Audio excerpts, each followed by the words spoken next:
The Brunswick Balky Colander Company, Brunswick, the #1 name in bowling, presents the 12th Annual Individual All-Star Match Game Bowling Tournament held under the auspices of the Bowling Proprietors Association of America, direct from the Chicago Coliseum. And good evening, everyone. Fred Wolf speaking to you from the Chicago Coliseum, the scene of the 12th Annual Individual Match Game Championships, where the nation's top bowling stars are in competition for the two most coveted crowns in the 10-pin sport, the Match Game King and the Match Game Queen of the bowling world. We're in the closing minutes of the 9th day of this tremendous competition that had a starting field of 160 men, 64 ladies, all with the same idea on their mind, that to be the king or the queen of the bowling world. And it's been a very interesting and, believe me, a very grueling contest during the past 9 days. A packed house here at the Chicago Coliseum tonight watching the final position round. Let me tell you a story about a lady who didn't know what to give her husband for Christmas. She thought and thought and thought. And then... I've got a Brunswick Bowler's gift certificate. Say, that's something you should think about for that bowler on your gift list. This Brunswick gift certificate is the easy way to give your bowler his own personally fitted high-scoring Brunswick ball, bag, and shoes. Give all three this Christmas the easy Brunswick gift certificate way. Available now in all leading bowling establishments, jewelry, sports, and department stores. Marion Ladwick about ready here now to go into the third frame. She started with a split in the first, and there's a real champion, ladies and gentlemen. The Queen, believe me, what a record this girl is setting up. She will be the winner 4 consecutive years, averaging 204, and there's only one person in this entire tournament with a higher average than she has. Look at that. That's how it's done. And that is the leader in the men's division, Don Carter. Junie McMahon also averaging around 205. Junie McMahon is averaging 204, the same as Marion Ladwick is. Last year, she led both the men and women with a 211 average. Here's Sylvia Ween. The girls are in their second and final game, a total of 56 during the past 9 days. Here's a little gal who really steals the show around here occasionally, throws a lot of strikes. She's in, she looks good, she carries, and the Brunswick Red Crown pins are all in the pits. And that's about all there is to it, proving that you don't have to be big to throw a bowling ball. So Ween now has a strike in the third frame. She had a split in the second, settling for 28. Ladwick started with a split, now has 29 in the second, a strike in the third, and Marion won the first game with 212 over Ween's 166. Sylvia Ween, stepping up now, would like this double, and she'd like to close out here with a victory over her very much of a rival, Marion Ladwick, in that Ween finished second last year, and it looks like she will be second again this year unless Doris Connectus or Shirley Garms can move up into second position. She's on the nose, and there's a wide-open split, a railroad here in Chicago, and a split for you Detroiters back home, a 4-10. Not impossible, and it wouldn't surprise me that this little gal will give it quite a try. Sylvia Ween, a 24-year-old clerk in her mother's delicatessen store.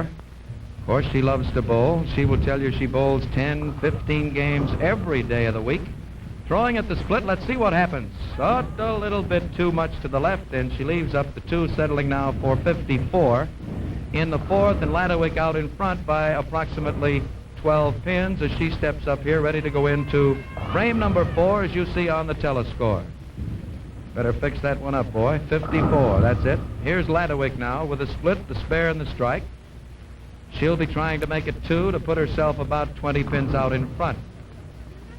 Laverne Haverly lost to Marion Turash from Brooklyn, New York, 210 to 200 in the first game. Here's Ladwick, looking good, and she's in there. Well, let's say high. But it was in the 1-3 pocket, and Marion Ladwick, who incidentally is a grandmother and a member of the Brunswick Balky Colander's advisory staff of champions. She's an exhibitionist and an instructor at the Panatorium Recreation in Grand Rapids. Last year, she averaged 211 for all the games in the finals, averaged 201 in 1949, and in 1950 averaged 199. A tremendous record. In my estimation, I doubt whether it will ever be equaled. Ladowicz ready, would like to have 3. Look at that ball come in there, and she leaves the 10th pin. We can go back to 1949. Here at the Chicago Coliseum, when Marion, at the conclusion of her final game, winning the championship, and we had a few words with Marion, and she was all tears. The tears were rolling down the side of our sleeves. In fact, she affected us the same way. A great gal, a great competitor, and very popular. She converts the spare, and she now has 78 in the 4th with a spare in the 5th. She's exactly, well, let's call it 24 pins out in front of Wien at the end of 4 frames. Say, for real fun for the whole family, go bowling. For higher scores, a better average, roll your own Brunswick ball, the highest scoring ball ever developed. Have it personally fitted to your grip. Then join the millions who have already discovered how much fun bowling really is. Yes, bowl Brunswick. The champions do.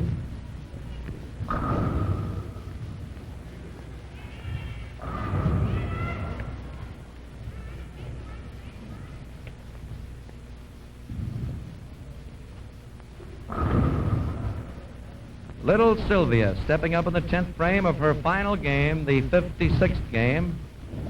Ladowicz still has her 10th frame to bowl, and we expect to have a word or two with Marion before we switch over to the men's competition. We're going to be around until 11 o'clock. Your host, of course, the Brunswick Balky Colander Company. Wien leaving up the number 3 pin. A spare and a full count will give her 167, with Ladowicz winning both games from her rival in the position round. Whether or not Shirley Garms of Chicago or Doris Connectus of Detroit can move up into 2nd position, it's hard to tell at the moment. Garms would have the best chance in that she's won the first game 183 to 162. And in the second game, she has a lead of about 10 pins at the end of 8 frames. Wien converting the spare. Possibly we can pick up the 10th frame of the match between Connectus and Garms.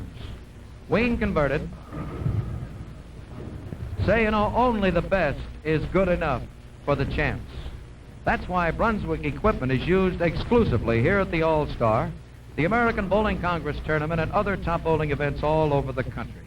From lanes to Red Crown pins, all the equipment used in this tournament bears the number 1 name in bowling, Brunswick. So, bowl Brunswick. The champions do. Wien getting the full count of 10 pins in the 10th. She settles for 167. Her games are 166 and 167. Ladowicz stepping up here now in the 10th.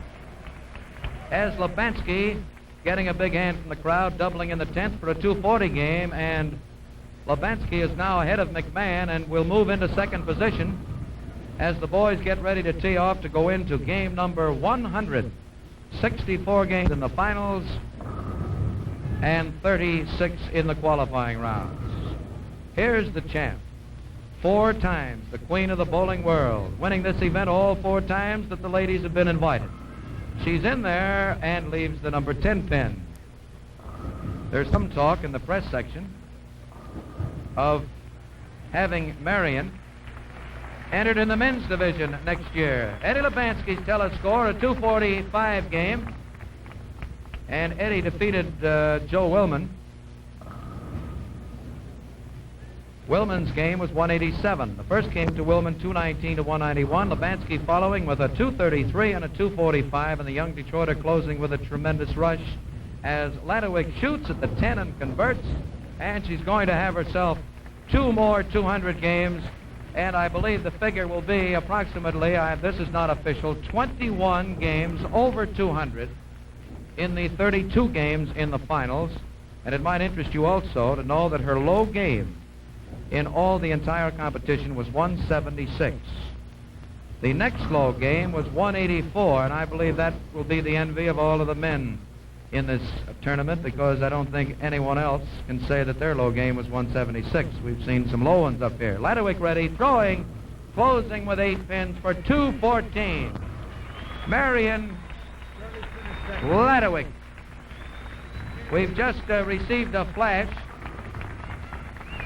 that Shirley Garms of Chicago, and this will interest you Chicagoans, is going to win the second game, to win both of them from Doris Connectus, and Shirley will move into second position, and that means she will be seeded into the finals next year to meet Marion Ladderwick. Now we're going to move over and see if we can't have a word or two with the winner, and of course, still the champion. Well, we've moved in here now away from the bowlers, and we're going to go back over and pick up some of the action and show you the new king of the bowling world, Don Carter, as he's in action in the 100th game with Junie McMahon. But before we do that, we have a young lady that I believe now is the 4th year that we've had the pleasure of chatting with here in the winner's circle. We'll call it a winner's circle, Marion, and believe me, I have to just take a bounce here. It's just wonderful, 4 years to get out here and perform and win so decisively. Now, this year it was easier than it's been in the past, hasn't it?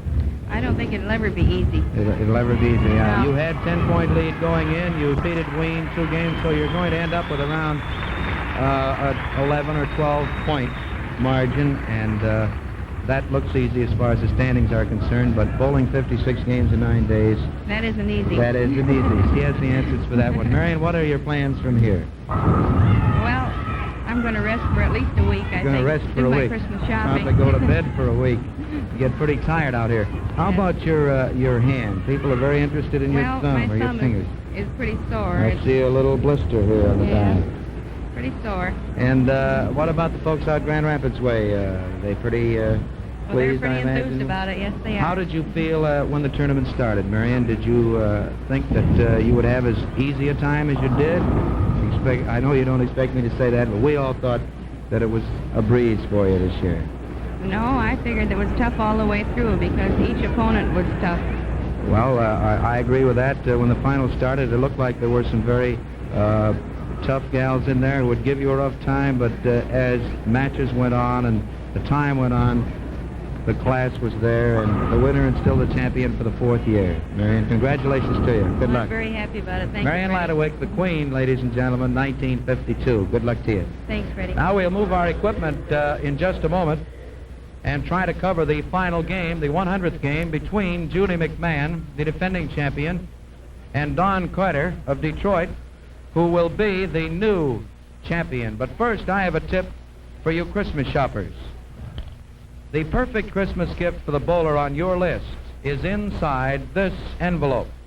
It's a Brunswick Bowler's Gift Certificate, and with it, a bowler can get a high-scoring Brunswick ball, bag, and bowling shoes.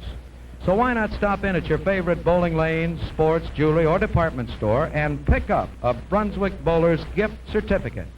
Yes, this Christmas, why not give all 3 the easy Brunswick Gift Certificate way? And that's the way to take care of your Christmas shopping.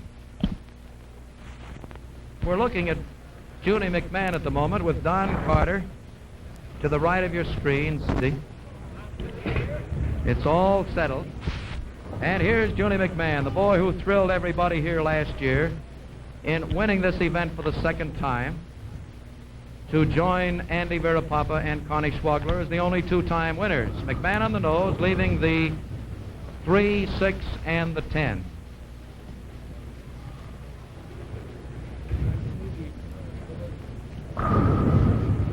I might say, for Junie McMahon's fans' benefit, that Junie is certainly showing a tremendous amount of intestinal fortitude in that he is actually finishing the event. We spent some time in the dressing room just before airtime, and this boy is bowling with a thumb that I'm sure many of these competitors, no reflection, of course, on them, but many of us, and that includes myself, would have more or less just called it a day and let someone else finish. Junie's thumb believe me, looks like something you might see in the showcase at your favorite meat market. It's there's no skin left, and he's been patching it up, been putting cocaine on his thumb, deadened the pain, and he's out here trying to finish, which is certainly a tribute to this man who has won this championship twice and one of the finest competitors we have ever watched in the years that we've been around this 10-pin sport. McMahon just trying to finish, and he leaves himself a very difficult split. And let's see what he can do for the benefit of our television cameras. He has the 3-6-7-10. Now, of course, the big match, the interesting match, is the one between Eddie Lubanski and Joe Willman of Chicago, because Lubanski has now moved into second position. And that, I know, will make Eddie very happy, a member of the Strode team in Detroit. Don Carter, a member of the Pfeiffer team in Detroit, and these boys running 1-2. It was Lubanski who won the qualifying rounds. Carter was third, and here in the finals, after 100 games, Carter the winner, and Lubanski finishing third. So Detroit doing right well. Buzz Fazio finished in 13th position, Hank Gavi in 12th position, Louis Seeloff in 16th position. Here's Don Carter, the new champ. Carter ready, Carter throwing, Carter coming in, and he's in there, but he leaves the number 4 pin. The high game for the ladies over the 9 days was Marge Merrick of Columbus, turning in a 257. The high series in the finals was Dolly Myjack of Cleveland, a 216 and 236 for 452. For the men, we've had a 937. And that was turned in by Joe Roos of Antioch, California. Carter converting the spare in the second. He started with a strike. And the Peterson points, Carter 298. Junie McMahon 289. 7 men are competing as finalists for the first time this year. And if you're interested in statistics, the average age of these 16 finalists is 36. 6 in the 20s, 2 in the 30s, 7 in the 40s, and 1 in the 50s. That's Walter Ward of Cleveland. Here is Carter in a little pin, and the 7-pin refuses to go down. Carter with the title all tucked away, and believe me, a very happy young man. And he'll be back on the job at the Detroit Recreation Tuesday morning, where he's an instructor. Now, if you'd like some instructions from the world's champ, that's what to do. Carter with a 9-pin count in the third. 7-pin to shoot at here for his spare, and he converts without any trouble on lucky 13 alley. Takes his seat, uses the towel, and believe me, these boys have been working hard out here for 9 days. Don Carter's captain, in fact, his entire team, have been here in the audience sweating it out match after match, and it makes Captain Louis Seeloff very happy. They lost one world title, and looks like they're going to get another one back. McMahon in a little thin, trying to finish, leaving the 3, correction, the 2 and the 8. And Carter definitely in as the champion. McMahon practically collapsing physically. It's not that he's bowling bad, he just can't hold the ball anymore. And that means that youth must be served, and it's certainly proving that this evening, because young Eddie Lubanski will move up into second position. In fact, Joe Willman possibly could still finish third, and McMahon may drop down to fourth. McMahon shooting and missing this one.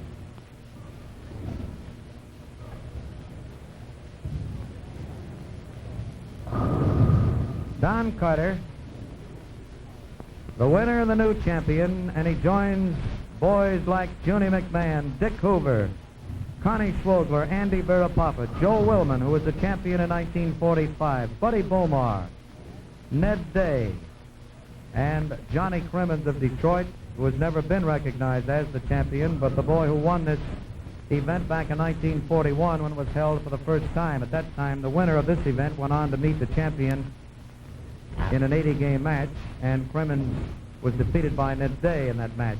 Here is McMahon still showing a little of the fire, getting down on one knee, getting a strike in the fourth frame. Let's take a good look at the new champ. There he is, Don Carter.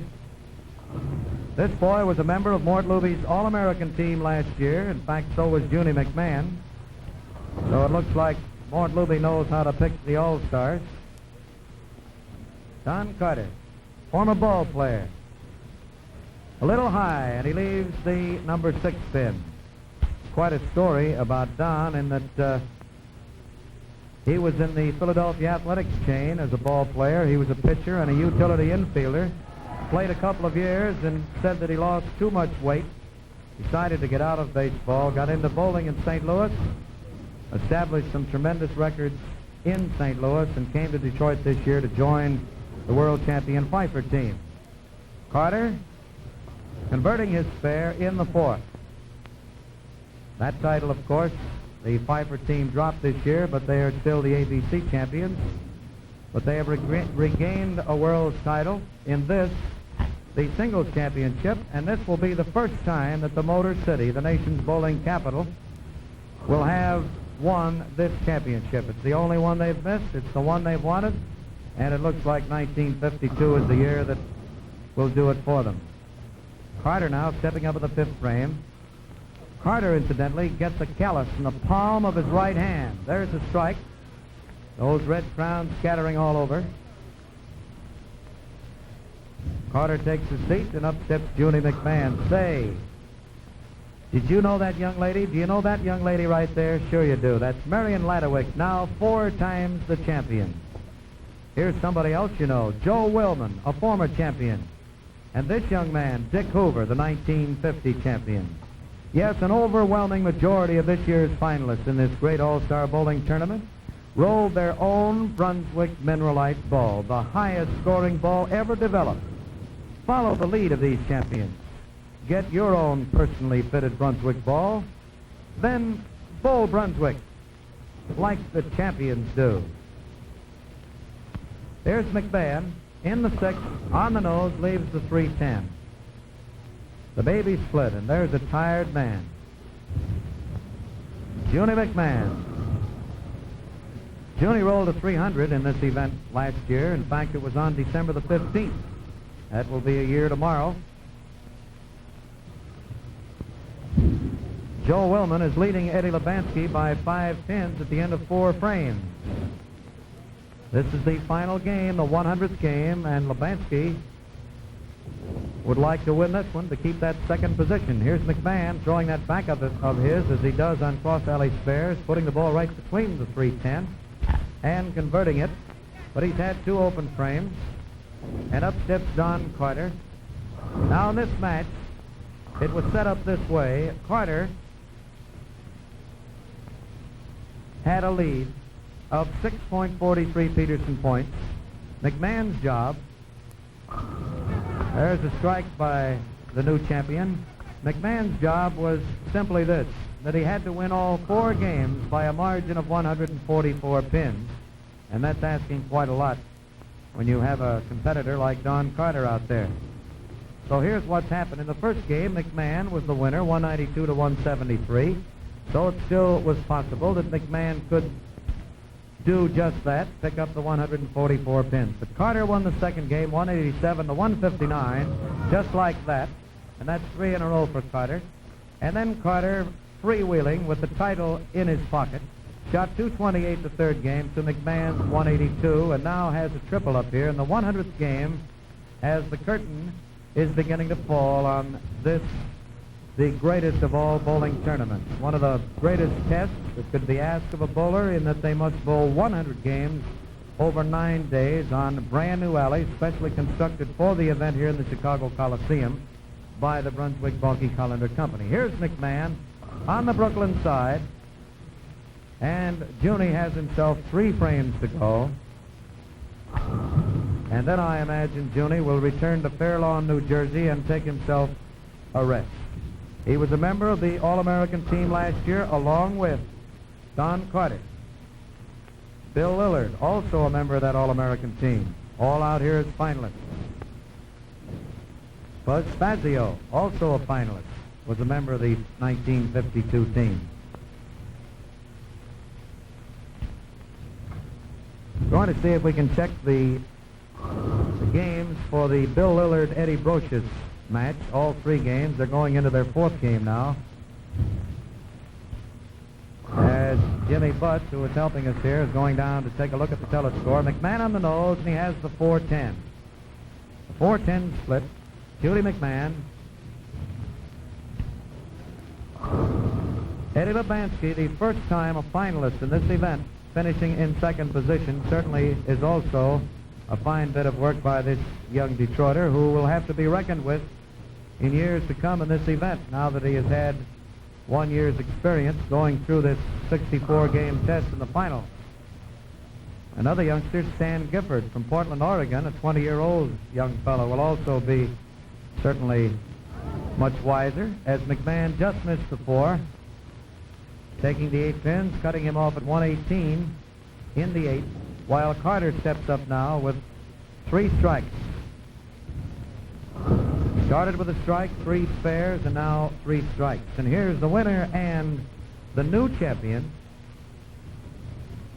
Don Carter, looking good, and he's in there for 4 in a row.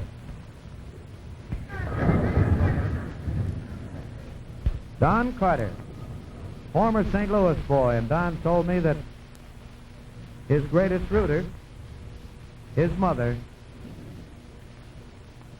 will be very happy. Here's the winner and the new champion, Don Carter.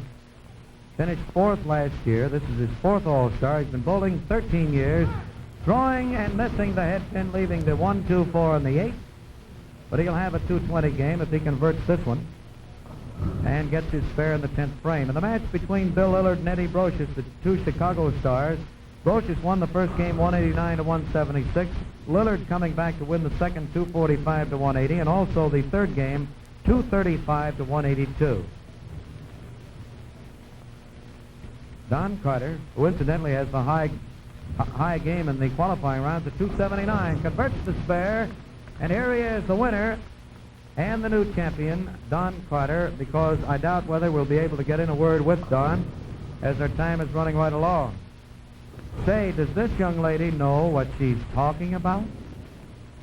Be sure to do your Christmas shopping late. That's right, I said late. And you can if you shop the easy Brunswick gift certificate way. As late as Christmas Eve, you can stop by at your favorite bowling establishment, jewelry, sports, or department store and pick up this wonderfully convenient Brunswick gift certificate. It's the easy way to give your bowler his own personally fitted high-scoring Brunswick ball, streamlined bag, and shoes. For that bowler on your Christmas list, give all 3 the easy Brunswick gift certificate way.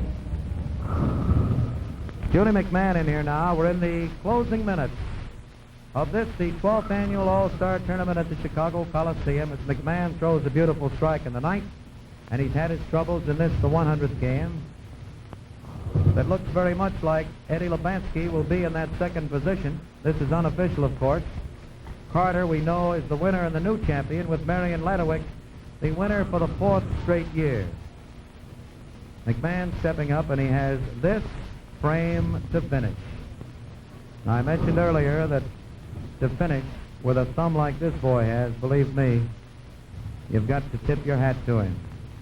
Judy McMahon, who won this event twice. He won it in 49, averaging 214. He won it last year, averaging 209, and he has himself a double. And, of course, as Junie realizes, he's got to throw 2 more balls now.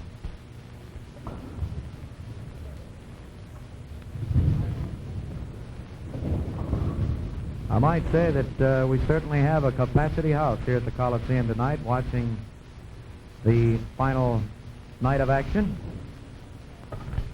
And Junie McMahon stepping in here now on the 10th. He has his first strike. He had 1 in the 9th. 2 more balls to throw, and Junie will be the former champion. There it is. It looks good. It's in, and folks, that about brings down the curtain on the 1952 National Match Game Championship, the World Series of Bowling. And the Brunswick Balky Colander Company has been very happy to bring you the finals of this, the 12th annual individual All-Star Match Game Tournament from the Chicago Coliseum in Chicago. So it's congratulations to the new king of the bowling world, Don Carter of Detroit, the queen of the bowling world for the 4th straight year, Marion Latterwick of Grand Rapids. Now your host, Brunswick, wishes you a very Merry Christmas. And this is Fred Wolf saying good night, good bowling from the Chicago Coliseum, and reminding you that you don't have to play a sport to be a sport. This is ABC Television Network.